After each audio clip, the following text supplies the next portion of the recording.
So today we're going to talk about tandem jet skiing.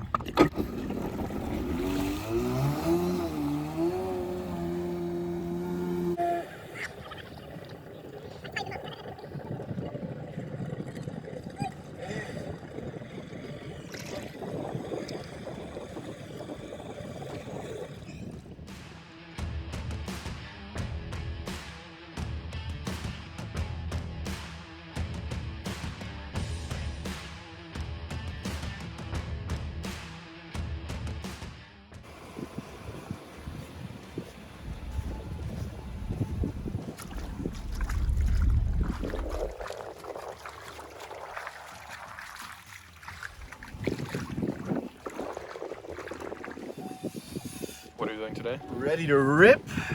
Take the old 550 SX out. Yeah, just enjoy the weekend. Mr. Rodney, Water. are you ready? Let's do. First attempt at stand-up jet skiing? Could have told me it stinks. It's pretty clear water though. Look at that. It's fresh spring water. Give us a bit of history about this beast, Fred. A little bit of history. Yeah. Well, we know the owner.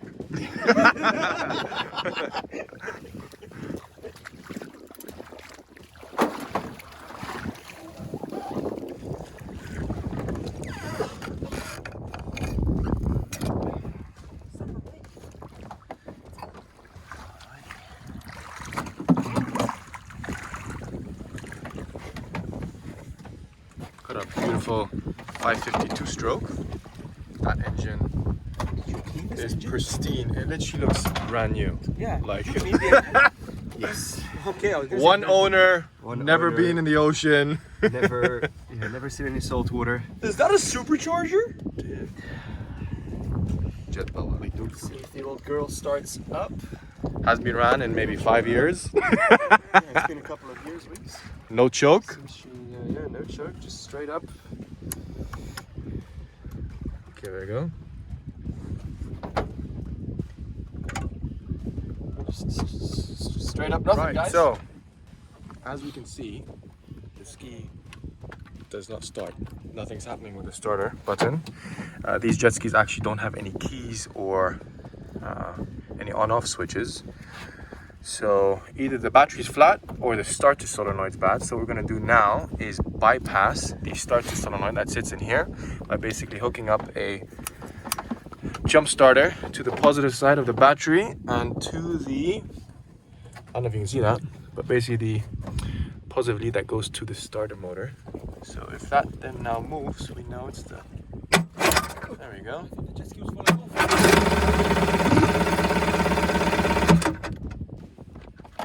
So now we saw that by bypassing the starter solenoid, which sits inside the electrical box, we managed to turn it over. So that means the battery's not dead. However, she doesn't spark. So that would mean that up here on the start button, there's probably corrosion inside, which basically kills the spark and doesn't allow for it to start. Another method to go about it is just tap away. You know, you should definitely start now. God damn it! Move this. Yes, now better. So just to give you an overview, right? This thing was basically found in a rubbish bin. It's probably sat there for a good 10 years. We took it to Fred's workshop and managed to get it running after around 10 minutes. The engine is honestly in pristine, brand new condition.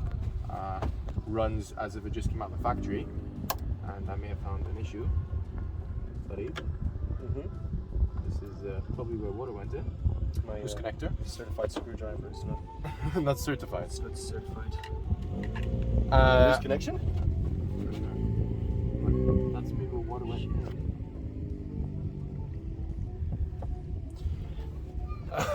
Where was I?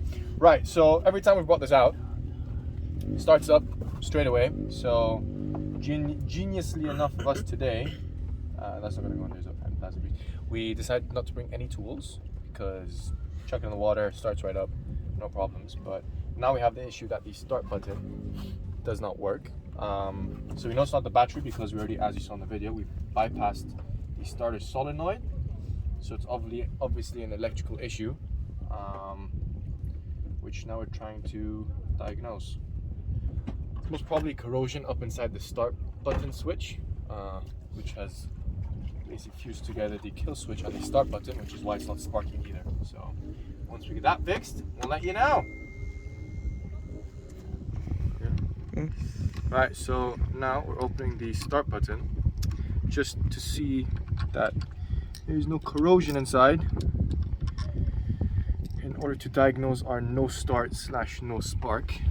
So we took the cap off because a lot of the times, because it's exposed to a lot of salt water, we actually get quite a bit of corrosion, because cleaning it is relatively difficult unless you fully disassemble it every time you use it. But let's see what we've got inside. Oh, okay, so we got 2 switches.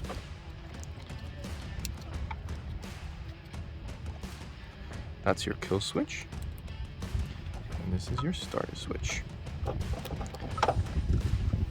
So then you can twist these open, actually.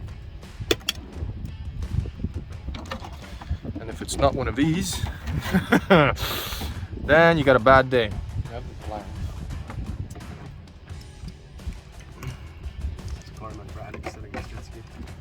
But honestly, it's got stage fright right now. It's like, I'm alone. This is my solo. Voila. Ooh. Ooh. Well, that looks crusty inside. Alright, there we go. So it's not supposed to look like that.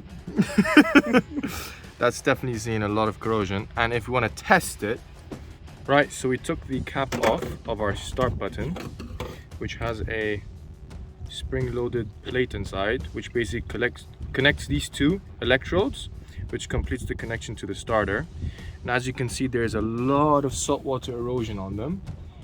And one way to test it is you take yourself a metal tool with rubber grips so that you don't get shocked, and you can bypass it. And there you can see that it's obviously an issue with the connection. So now you clean them off and then put it all back together and see if that works. The problem is, right, so we took out the spark plug, made sure it's sparking. So we've got spark, we have enough petrol in the tank, so there's no reason why it shouldn't fire now. Pause. Do it, play. Right, so let's see if you start. Oh. Right, I'll explain what we did. So what it turned out to be is the 2 electrodes inside the starter switch basically had a lot of saltwater corrosion on it. So we took that apart, put it back together, cleaned it off, and now for the finale, do you think she'll start?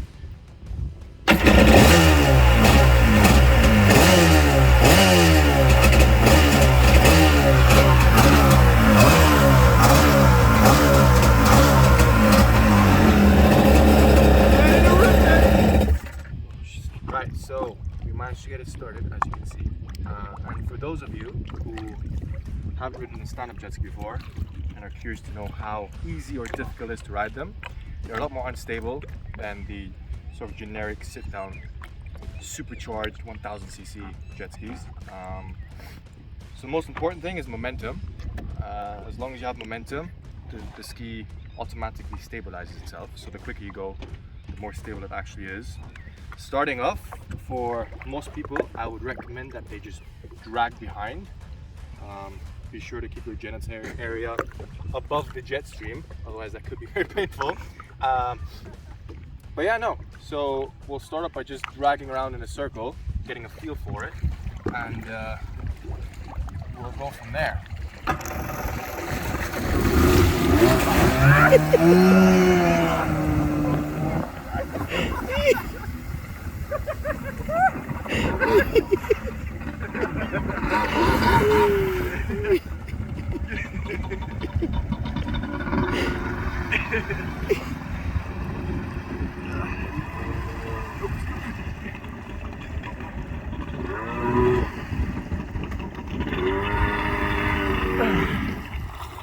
I think we need to put petrol, by the way.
much big splash.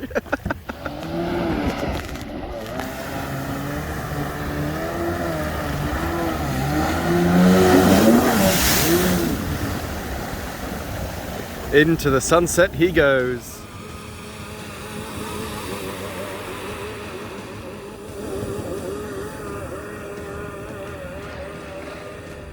And we finished, all loaded back up. Did a little bit of night jet skiing, and we'll be back next week.